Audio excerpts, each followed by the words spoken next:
Brought to you by TechnoSpark 20 series smartphones. ગુજરાતની રાજકોટ લોકસભા સીટથી ભાજપના candidate Purushottam રૂપાલાનું એક નિવેદન આખા ગુજરાતમાં ચર્ચાનો વિષય બની ગયો છે.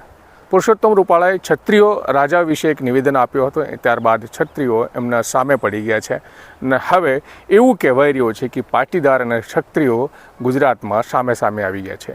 આ વિષય પર અમારી સાથે વાત કરશે કે કારણ કે જે ગુજરાત પાટીદાર આંદોલનકારી નેતા હતા ધાર્મિક માલવિયા, તેઓ આપણી સાથે વાત કરીશું. ધાર્મિકભાઈ, આ જે વાત છે પુરુષોત્તમ રૂપાલાનું પહેલું તો એક જે નિવેદન આવ્યું ક્ષત્રિય રાજાઓ વિશે, એના વિશે શું કહેવું છે આપને?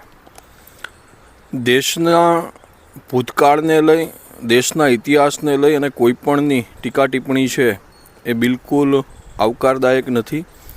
એટલે જે પણ આ રીતના દેશના ઇતિહાસ કે દેશના મહાપુરુષોની વિશે ભૂતકાળમાં પણ ઘણા બધા લોકોએ ટિપ્પણી કરી છે, તે ત્યારે પણ મેં વારંવાર આ વાતને રોકવા ટોકવાનો પ્રયાસ કર્યો છે.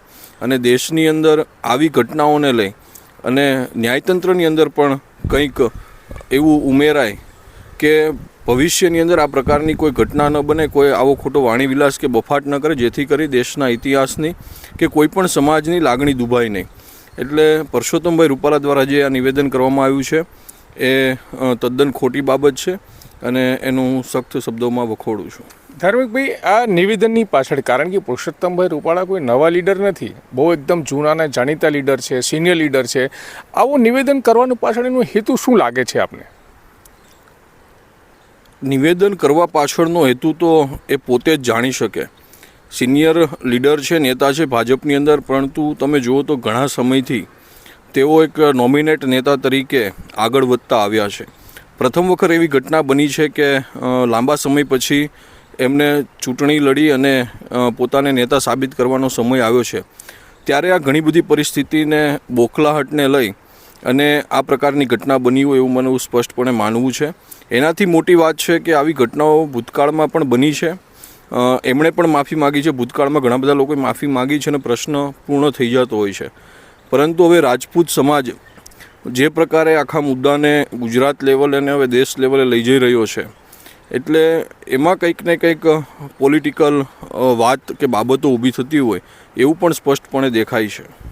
બીજી વસ્તુ એ છે કે આ નિવેદનો પછી એવું સોશિયલ મીડિયા પર અમે જોઈશું, ને આપ પણ સોશિયલ મીડિયા સાથે સંકળાયેલા છો, રાજપૂત વર્સિસ પાટીદાર એક અલગ પ્રકારનો ટ્રેન્ડ ચાલુ થયું છે. રૂપાલાના સમર્થનમાં પણ લોકો લખી રહ્યા છે ને રાજપૂત સમાજના સમર્થનમાં પણ લખી રહ્યા છે. તો સામે સામે આવી ગયા છે બંને સમાજના લોકો, એવું કહેવાય રહ્યું છે. આપ શું માનો? આ બિલકુલ વાત પાયાવિહોણી અને ખોટી છે. રૂપાલા સાહેબના નિવેદનને લઈ અને રાજપૂત સમાજમાં વિરોધ હોય સ્વાભાવિક છે, પણ એ વિરોધ એ માત્ર રૂપાલા સાહેબ પૂરતો સીમિત હોઈ શકે. એમાં સમગ્ર પાટીદાર સમાજને કશો જ લેવા દેવા ન હોઈ શકે અને છે પણ નહીં.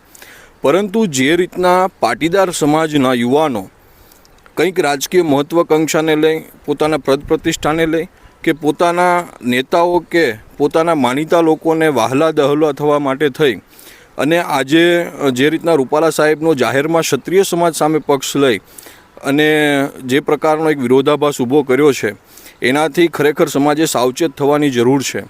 ઘણા વર્ષો પછી આજે ગુજરાતની અંદર પાટીદાર સમાજ ક્ષત્રિય સમાજની અંદર એક સારી શાંતિ સ્થપાઈ છે, મૈત્રીતાભર્યા સંબંધો ઊભા થયા છે અને આજે ફરીથી આ રાજકારણની બાબતોને લઈ અને કંઈક ને કંઈક જો પાટીદાર અને ક્ષત્રિય સમાજ આમને સામને આવશે તો સૌરાષ્ટ્રની અંદર ખાસ કરીને ગામડાઓની અંદર આની ખૂબ ખોટી અસર ઊભી થશે અને એના કારણે એક સામાજિક વૈમનસ્ય પણ ખૂબ મોટા પ્રમાણમાં ઊભું થશે. એટલે કોઈપણ વ્યક્તિએ રાજકીય બાબતનો હાથો બન્યા વગર રૂપાલા સાહેબ અને ક્ષત્રિય સમાજનો પર્સનલ મામલો છે, એ મામલે બંને આમને સામને પર્સનલ જે સુલટાવવું હોય સુલટાવી લે. આમાં સમગ્ર પાટીદાર સમાજે કોઈ રસ લેવાની જરૂર એવું મને લાગતું નથી. છેલ્લો પ્રશ્ન એ છે કે પુરુષોત્તમ રૂપાલા પણ પાટીદાર સમાજમાંથી આવે છે, એના કારણે જ કદાચ યુવાનો એમનું સમર્થન કરી રહ્યા હોય, એના સમર્થકો પણ હોઈ શકે છે. જ્યારે પાટીદાર આંદોલન ગુજરાતમાં ચાલી રહ્યો હતું ત્યારે પુરુષોત્તમ રૂપાલાએ કોઈ જે તમે લોકો આંદોલન કરી રહ્યા હતા એના સમર્થનમાં કોઈ નિવેદન ક્યારે આપેલું? બિલકુલ નહીં. આજે મેં કીધું એમ કે પાટીદાર હોવાના નાતે કદાચ યુવાનો એને સમર્થન કરે, વાત સાચી છે, પરંતુ સામાજિક વૈમનસ્ય ઊભું થાય એ પ્રકારનું સમર્થન એ યોગ્ય નથી. પોતે ભૂલ કરી છે, કોઈ પણ વ્યક્તિ ભૂલ કરે છે તો એને એની સજા મળે છે, એ એમની અંગત બાબત છે અને ત્યાં પૂરતી જ સીમિત રાખવી જોઈએ. આખા સમાજની અંદર અને બે સમાજ વચ્ચે મતભેદો અને વૈમનસ્ય ઊભું થાય ને એની ખૂબ લાંબા ગાળા સુધી ઘણી બધી ગંભીર અસરો થતી હોય છે. સૌરાષ્ટ્રની અંદર આના ઘણા બધા ખરાબ ઇતિહાસો પણ રહ્યા છે. એટલા માટે જ મારું સ્પષ્ટ માનવું છે કે રૂપાલા સાહેબની અંગત બાબત છે અને એમને અંગત રીતે લેવી જોઈએ. ક્ષત્રિય સમાજને પણ હું વિનંતી કરું છું કે મને તો એવું લાગે છે કે ક્ષત્રિયનો તો માફી માગવાનો ને આપવાનો ને ધર્મ રહ્યો છે. રૂપાલા સાહેબે માફી માગી છે તો એ દિશામાં પણ ક્ષત્રિય સમાજે વિચારવું જોઈએ. ભૂતકાળની અંદર ઘણા બધા સમાજની અંદર આ પ્રકારની ઘટના બની છે, પરંતુ કદાચ જો એમને એની ઉપરવટ જઈ અને કોઈ પણ પરિણામ જોતું હોય તો એ પાટીદાર સમાજને વચ્ચે લાવ્યા વગર માત્ર રૂપાલા સાહેબ પૂરતું સીમિત રાખી અને આગળ વધી શકે છે.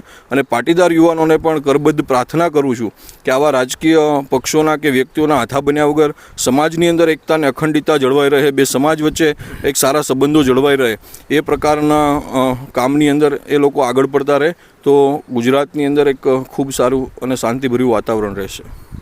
તો બિલકુલ ધાર્મિક માલવીયા જેઓ ગુજરાત પાટીદાર અનામત આંદોલન જ્યારે થયો હતો એને બહુ મહત્વપૂર્ણ ભૂમિકા રહી હતી. સુરતથી બીજા એક યુવાન છે જે આંદોલન કરી રહ્યા છે, પાટીદાર સમાજથી જ આવે છે. શું નામ છે આપનું? મારું નામ હિતેશ જાસોલિયા. હિતેશભાઈ, આ પુરુષોત્તમ રૂપાલાનું જે નિવેદન છે ત્યારબાદ સોશિયલ મીડિયા થકી અને ચર્ચા પણ થઈ રહી કે ક્યાંક કે પાટીદાર યુવાનો, ક્ષત્રિય યુવાનો સામે આવી ગયા છે. આખા ઇસ્યુને પુરુષોત્તમ રૂપાલાના નિવેદનને કઈ રીતે લઈ રહ્યા છો? પુરુષોત્તમ રૂપાલા જે સિનિયર નેતા કહેવાય છે, જો આવું નિવેદન આપે તો આપણે વિચારવું જોઈએ કે પાટીદાર નેતા થઈને આવું નિવેદન ક્યારેય એમની જીભ લપસવી ન જોઈએ. કારણ કે ઘણા એવા નેતા છે જે ભૂતકાળમાં આગળ વધી રહ્યા છે, ત્યારે આવું નિવેદન દે એ તો સખત શબ્દોમાં આપણે વખોડી કાઢવું જોઈએ. અને ક્ષત્રિયો અને પાટીદારોએ ક્યારેય આમને સામને ન આવવું જોઈએ. આ રાજકીય બાબત કહેવાય. ચૂંટણી આજે છે, કાલે પૂરી થઈ જવાની છે, ત્યારે પુરુષોત્તમ રૂપાલા હોય કે ક્ષત્રિય સમાજ હોય, બંને સામે આવ્યા વગર આ પુરુષોત્તમ રૂપાલાને કઈ રીતે આપણે એમના નિવેદનની માફી માગી છે છતાં ક્ષત્રિય સમાજ માફી આપવા નથી ઈચ્છી રહી, તો એમને વોટના અધિકારથી હરાવવા જોઈએ અને આગળ વધવું જોઈએ મારા મત મુજબ. તો જ્યારે આપ લોકો આંદોલન કરી રહ્યા હતા, પાટીદાર અનામત આંદોલન ગુજરાતમાં ચાલી રહ્યું હતું, ત્યારે પુરુષોત્તમ રૂપાલાએ ક્યારે તમારા લોકોના સમર્થનમાં ક્યારેક નિવેદન આપ્યું કે પાટીદાર સમાજને આરક્ષણ મળવું જોઈએ કે નહીં, અનામત મળવું જોઈએ કે નહીં? જો ભૂતકાળની વાત કરું કે ભવિષ્યની વાત કરું તો આજકાલ પાટીદાર સમાજના નેતાઓ પોતાના અને અંગત સ્વાર્થ માટે પોતે સમાજનો ઉપયોગ કરતા હોય છે. ત્યારે ભૂતકાળમાં પણ આંદોલન સમયે ક્યારે પણ પુરુષોત્તમ રૂપાલાએ એવું જાહેરમાં ક્યારેય સ્ટેટમેન્ટ આપ્યું નથી આંદોલનકારીઓ બાબતે. આંદોલનકારીઓએ આજે અનેક યોજનાઓ, જે અલગ અલગ યોજનાઓ ઘણી સવર્ણ સમાજોને આ યોજનાનો લાભ અપાવી રહ્યા છે, એવા યુવા નેતાઓ ઘણા એવા થઈ ગયા છે અને થવાના છે. ત્યારે હું રૂપાલાજીએ આ ભૂતકાળમાં કોઈ એવું સ્ટેટમેન્ટ નથી આપ્યું કે સમાજ પ્રત્યે ક્યારે લાગણી ઊભી કરી હોય. હું આ ભાજપ અથવા તો કોંગ્રેસ અથવા તો આમ આદમી પાર્ટી આ અંગત મેટર કહેવાય છે, જે પોતેને જીભ લપસી જાય ત્યારે ઘણી એવા ભૂતકાળના એવા સ્ટેટમેન્ટ છે એમના કે 24 કલાક વીજળી આપવાના.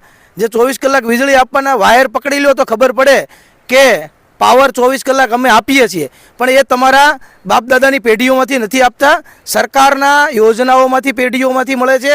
અને આ એક બંધારણીય અને હક છે, નાગરિકનો હક છે કે તમે જે સ્ટેટમેન્ટ આપો છો પહેલાં વિચારી લો કે જાહેરમાં હાસ્ય ઊભું કરી અને પોતાની પબ્લિસિટી વધારવા આવા જો સ્ટેટમેન્ટ આપતા હોય તો ભારતીય જનતા પાર્ટીના પુરુષોત્તમ રૂપાલા એક સિનિયર નેતા કહેવાય છે. આવું એમને કાયમી માટે વિચારવું જોઈએ કે ભવિષ્યમાં પણ આવી ક્યારે ભૂલ ન થવી જોઈએ. તો બિલકુલ આ એ પાટીદારો યુવાનો હતા આપણી સાથે જે જ્યારે ગુજરાતમાં પાટીદાર અનામત આંદોલન લઈને એક આખા ગુજરાતમાં આંદોલન ચાલી રહ્યું હતું, ત્યારે આખે પાટીદાર સમાજ આખા ભારતમાં જે છે ચર્ચાનો વિષય બન્યો હતો. અને એમાંથી જ એક જે હાર્દિક પટેલ નામના જે લીડર નીકળ્યા હતા, જે સંયોજક હતા જે તે સમયે, અત્યારે ભાજપમાં ધારાસભ્ય છે. તો પુરુષોત્તમ રૂપાલા પણ ભાજપના જ લીડર છે. અને આ યુવાનો જે આપણી સાથે વાત કરી રહ્યા હતા, ગુજરાતમાં જે એક વાતાવરણ ઊભું કરવામાં આવી રહ્યું છે કે ક્ષત્રિય સમાજ અને પાટીદાર સમાજ સામે છે. આ બંને યુવાનો એવું કહી રહ્યા છે કે આ મુદ્દાને વ્યક્તિગત રાખવો જોઈએ, કારણ કે પાટીદાર સમાજ કે ક્ષત્રિય સમાજ સામે છે એવું ના કહેવું જોઈએ. અને જો પુરુષોત્તમ રૂપાલાએ આવી રીતે જો સ્ટેટમેન્ટ આપ્યું હોય ને કોનો જે છે ક્ષતિ પહોંચી હોય તો એનો જે સજા છે, ભાજપ તો એને ટિકિટ કેન્સલ નથી જ કરી રહી છે, તો વોટના અધિકારથી એમને સબક શીખવાડવું જોઈએ. આ સ્પષ્ટપણે આ લોકોને કહેવું છે ને, કારણ કે આવું કરવાથી જો સામે નહીં જ છે બંને સમાજો, અને આવું એક મેસેજ આપવાથી ગુજરાતની શાંતિ બની રહેશે. સંજયસિંહ રાઠોડ, ગુજરાત તક, સુરત.